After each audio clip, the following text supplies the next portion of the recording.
Wala naman kaming masamang intensyon. Oo nga, papasok lang naman kami sa bahay ng iba.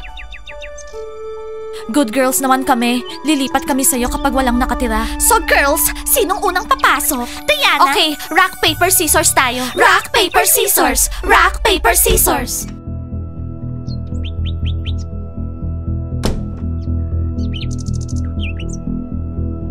Rock, paper, scissors. Rock, paper, scissors.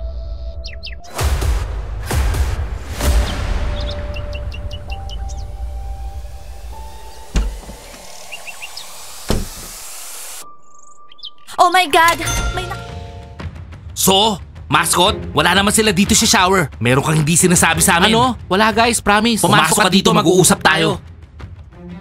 Mascot, sabihin mo na yung totoo sa amin. Nasaan yung mga girlfriends namin? Mascot, makinig ka ah. Girlfriend ko si Diana. Girlfriend ni Timur si Kitty. Kaibigan ako ng mga cheerleaders. Kaibigan ko rin naman sila ah.